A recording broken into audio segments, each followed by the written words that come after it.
Bonjour et bienvenue sur Little Carnivore.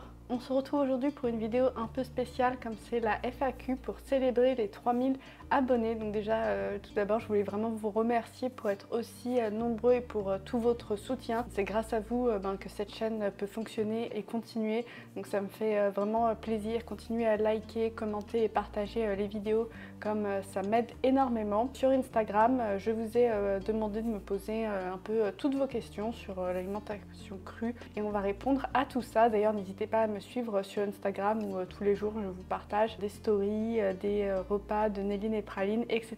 On va commencer tout de suite avec les questions. Alors, on me demande le top 3 des choses que tu aimes et n'aimes pas dans l'alimentation crue. Le top 3 des choses que j'aime, d'abord c'est de voir Néline et Praline manger et vraiment apprécier leur repas et être en pleine forme, donc ça va être le 1. La deuxième partie, ça va être vraiment de continuer à apprendre sur la nutrition, sur l'alimentation des chats. Je dédie pratiquement tout mon temps à ça, on apprend toujours plus, c'est pour ça d'ailleurs maintenant que je fais aussi un master en nutrition animale.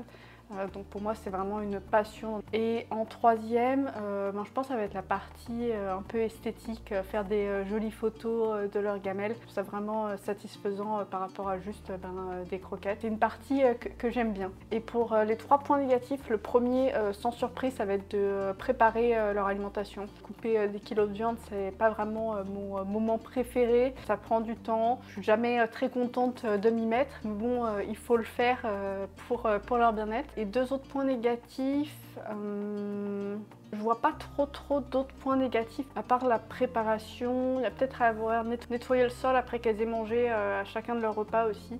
Donc je donne du poisson tous les jours, principalement des sprats, des smelts et des sardines. Est-ce que j'ai besoin d'ajouter des acides gras oméga 3? Non, en général, quand vous donnez des poissons gras comme les sardines et sprats, etc. tous les jours, vous couvrez déjà le besoin en oméga 3 des chats. Bien sûr, après, ça va dépendre de la quantité, mais c'est vrai que même avec quelques grammes, on peut couvrir le besoin en oméga 3. Donc en général, il n'y a pas besoin de rajouter en plus des oméga 3 quand vous donnez du poisson gras. On me demande si les quantités en calories sont plus importantes que les pourcentages pour les repas pour nos chats. Donc est-ce que c'est plus important de calculer la quantité de nourriture avec des calories qu'avec des pourcentages? Donc oui, calculer la quantité de nourriture avec des calories, c'est plus important, plutôt dans le sens que c'est plus précis.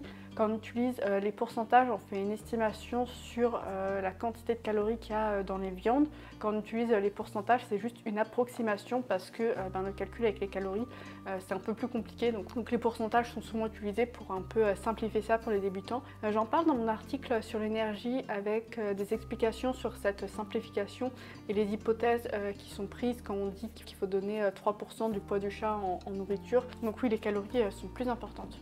Quelle friandise à mâcher autre qu'une oreille de lapin et sans rajouter de fibres? Alors personnellement, j'en ai pas testé d'autres moi-même parce que j'ai pas de problème avec l'ajout des fibres. Après, de toute façon, il faut aussi prendre en compte que les friandises, ça doit rester une petite partie de la ration, donc normalement, c'est pas censé avoir trop un impact. Mais après, il va falloir se tourner toujours du côté des friandises à mâcher qui sont faites pour les chiens. Donc, on va voir tout ce qui est type oreille de porc, les peaux séchées, donc les peaux de bœuf, peaux d'agneau, les peaux de poisson séchées aussi, ça existe. Ça, normalement, ça devrait pas rajouter trop de fibres. Après, ça reste des produits en général qui sont très gras, donc c'est vraiment à utiliser avec parcimonie. Par contre, ce que je recommande vraiment, c'est tous les produits séchés type pâte de poulet séchée ou déshydratés qui contiennent des os parce que on ne sait jamais comment les os qui sont cuits peuvent casser. Donc ça, c'est vraiment le genre de produit que je recommande pas.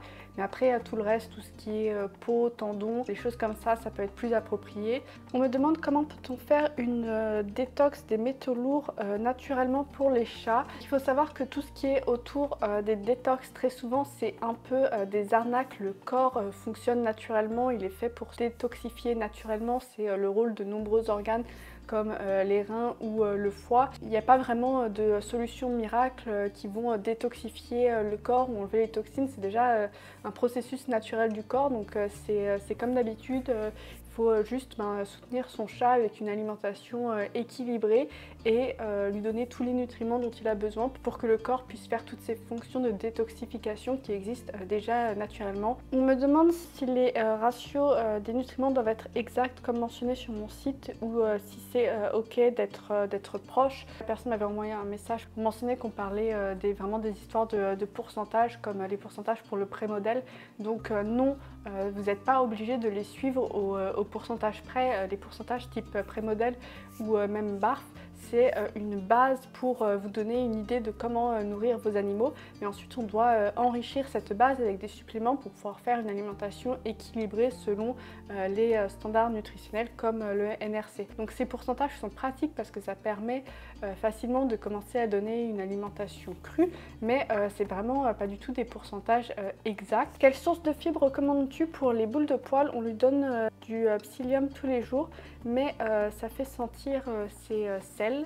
En fait là il faut tester. Donc pour les boules de poils, il y a quelques études qui prouvent que les fibres peuvent être utiles, mais il n'y a pas énormément d'études non plus à ce sujet. Donc on ne sait pas exactement quel type de fibres il faut donner, ni quels sont les pourcentages exacts. Je pense que le mieux c'est vraiment de tester ce qui convient à votre chat. J'ai écrit un article sur les fibres, il y a pas mal de sources de fibres différentes que vous pouvez tester, type le son d'avoine ou le son de blé, qui généralement sont assez bien acceptés parce qu'il faut juste une toute petite quantité pour apporter pas mal de fibres. Et après il faudra tester entre différentes mix de fibres insolubles et de fibres solubles pour voir ce qui correspond le mieux à votre chat. Après il y a même les légumes qui peuvent être utilisés, en particulier si votre chat a besoin d'être rassasié. Il faut vraiment tester, voir quelle quantité et quelle source de fibres convient à votre chat. Des recommandations de produits pour stopper le stress, préférablement sous forme d'huile. Donc ça, je ne vais pas pouvoir vous donner de recommandations.